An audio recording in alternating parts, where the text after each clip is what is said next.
Hey class, this is our first garden of the week. This is a garden I know well, and so I'm just going to give you a basic overview of this garden, and then we will come back to this multiple times during the semester and learn some other things about irrigation and pests and nutrients, etc. So the garden setup, it's 100-foot square with fence around the garden.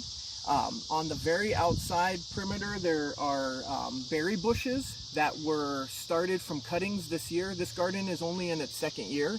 So there's berries all the way around. So blackberries on one whole side, raspberries on the other side, goji berries on the far back side, and then pomegranates on the other side. And they're Russian pomegranates, so they should be cold hardy enough. So there is a entrance to a place that I call a pasture because there are chickens and rabbits in that area, and there's grasses growing, and there's fruit trees, and everything is really young still in that regard.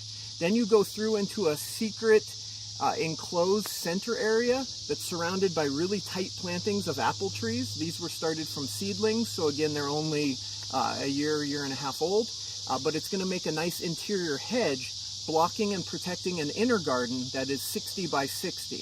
And so I will show you some of the inner garden now.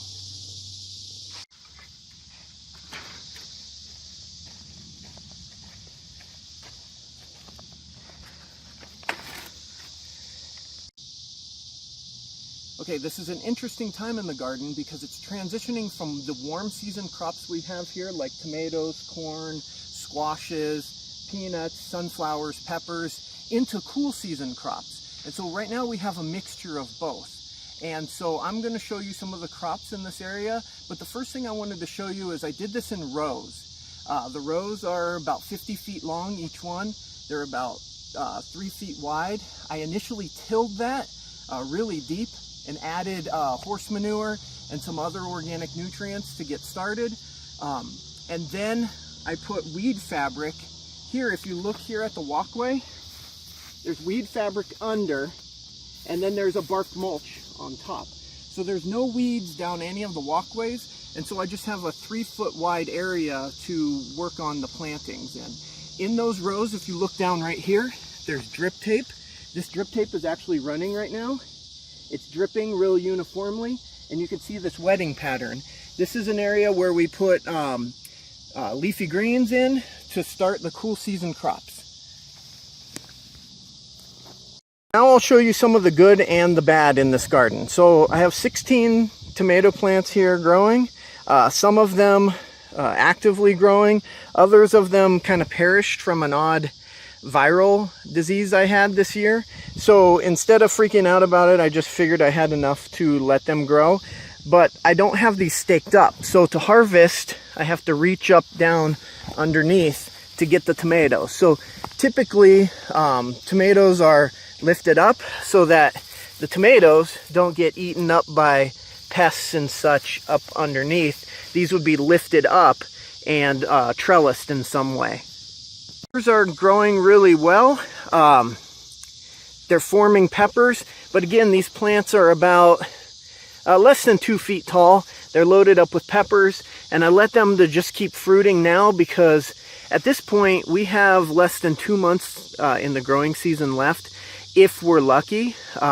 More likely a month and a half, and so there's not a ton of time to get these any bigger. Next year I'll start with transplants instead of starting my own seed. This is just a little too late. These will barely be ripe before the freeze comes. I grew lots of squash, lots of different varieties, and this time I tried to be very selective. These were golden squash, this was crook-necked, this was green zucchini. There's a whole bunch of butternut and delicata and other squashes here. And pumpkins are super early. Maybe they'll hold out for a while. But you can see I have lots of different squashes. Here's spaghetti squash. Some of these were very resistant to the squash bugs this year, and others just got decimated. I was unable to make adequate treatments to get rid of the squash bugs, and so we had a lot of dieback from them. And if you look in here, you can see the squash bugs moving around. That's not good. This is what's killing the plants. And so instead of letting this population build up, I'm going to spray those, and we'll talk more about that in the insect unit. But you can see what the squash bugs do to the plants. They really stunt the fruit, and then eventually they kill the whole plant. Melons in this garden. Here's cantaloupe. We've harvested 5 or 10 cantaloupes already. Some of them here are wasted, and they get to go to the chickens on the other side of the fence. Chickens love to come around the interior part of the garden. I keep them out of the garden, but they can be easily fed the excess crop. Here's lots of watermelons, and some of these watermelons are getting a little sunburned on the top because the foliage wasn't dense enough over the top. So I'm going to protect those a little bit. Sunflowers volunteer like crazy in this garden. Again, it's only in the second year.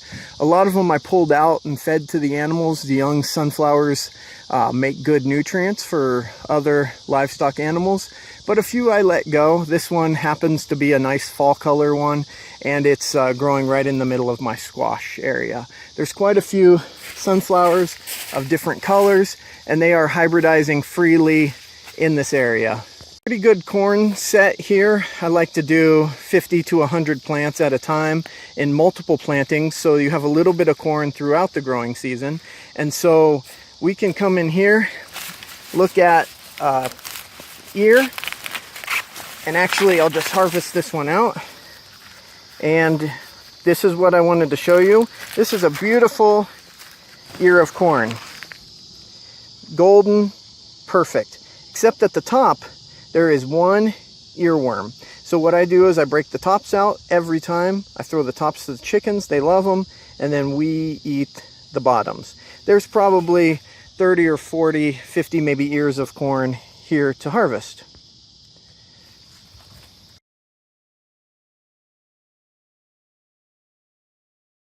Crop. These are seeds left over from last year's growth. As the plants grow, they'll flower. You can see the bloom here, and then they send down an ovary down into the soil, and the peanut develops below the ground. The tricky part, actually here you can see I'm pulling one up. That's going to form a peanut on the end, so let that thing push back down into the ground. The trick with this, actually here you see a peanut forming on the bottom. The trick with this is it takes quite a long time in the growing season, so if we freeze in the middle of September or even October, these aren't going to make. If we have a late freeze, then we'll have a great peanut crop. Plant pretty dense with the carrots. So this is a crop left over from early spring planting. You see a touch of powdery mildew on these leaves. I'm not too worried about it other than it spreading to other crops. I'm going to harvest most of these carrots now, but what we've been doing is just harvesting them as we need them. You can see back down along the line, the ones we've already harvested. We missed a few. Here's one. Pretty decent carrot in here. Again, this can toss to the chickens. They'll love it. Rabbits as well. And so we just come in here after it's gotten a deep soak. We pull out what we need. We separate the good from maybe the dinky. Actually, that's pretty good. And we use the carrots that we need. It's getting to be fall planting carrot time again, and you can plant carrots in the fall, have them develop, and then the plants can stay pretty well insulated in the winter, especially if you put a straw mulch over the top. But these ones need to come out now, and I'll be doing some harvesting. Left of the potato crop, I planted about 2 or 3 rows of potatoes, and so I'm going to lift some. They've been in the ground for most of the summer. The trick is now they need to come out. They're not really developing anymore, and what's going to happen is the tubers are going to start to grow again this fall. And so if that's what I want to do, I'll dig them, store them cold, and then replant. But got my trusty pitchfork. See if I can do this one-handed. And then I'll just lift. And then we'll come in here and see what we can find as far as potatoes go.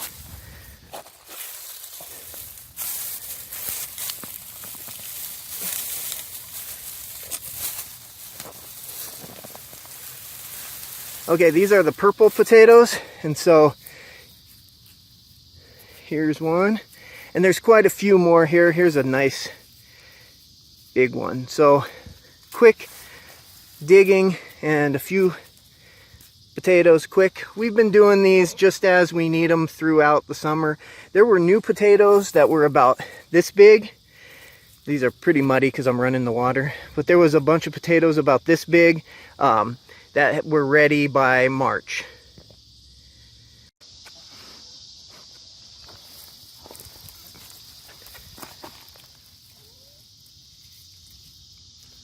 Red potatoes.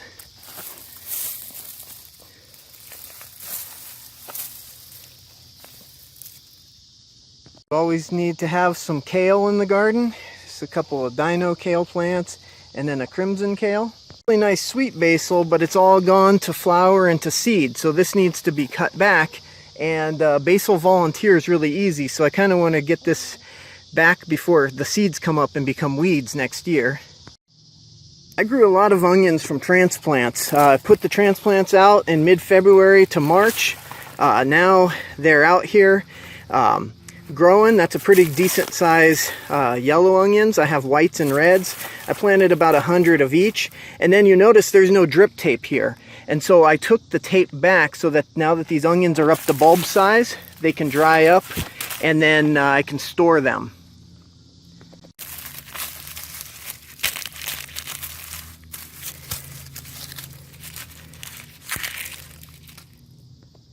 Has gotten a little weedy, but this is Radicchio, and this Radicchio has been strong enough to make it through the summer. This Radicchio was planted in early in the spring, and it's just barely turning its color and making a head. I don't know if it'll be any good, but we're trying it out. Important, this is eggplant, and again, this is kind of like the bell peppers. These eggplant are only 1.5 feet tall. They're just starting to bloom.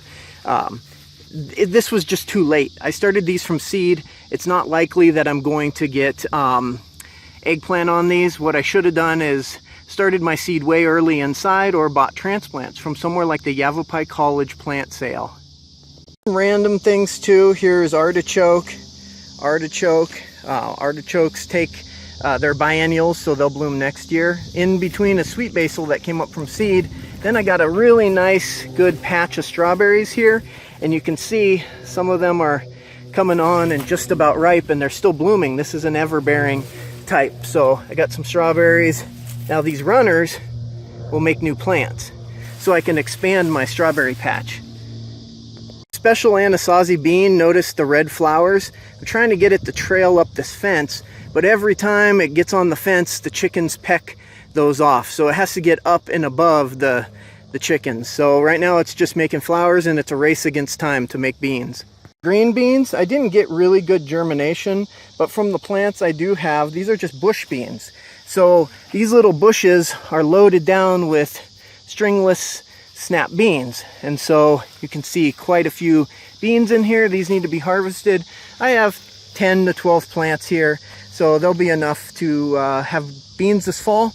And then beans save well, so we can definitely freeze these or can these. I have a decent sized garden. I like to do space saving things. So this is a cucumber planted up onto a fence. This happens to be lemon cucumber, so that one's about perfect to grow here. So plant right here next to the drip tape is twining up on the fence to save space. My secondary crop of corn here, this would be the third planting of corn, so I wait about 2 weeks and plant again. Now there's not enough time left in the season, so this corn that's pollinating now will form ears. The silks are just forming here. These silks, each one gets a pollen grain, and then it'll pollinate this ear here. And so I will have corn again maybe 2 to 3 weeks after the corn that's ready right now. You can never have enough sunflowers. These are all from seed left from last year's crop, so we're just kind of letting the bees and the bugs pollinate, and then if we form hybrids, so be it. There's quite a few bumblebees and such going in there. About the apple seedlings on the interior of the fence, I could give you a bunch of reasons why not to grow apples from seed, because you don't really know what you're going to get. But these plants are about 2.5 feet tall, and they are going to be very densely planted, and they are going to form a hedge to help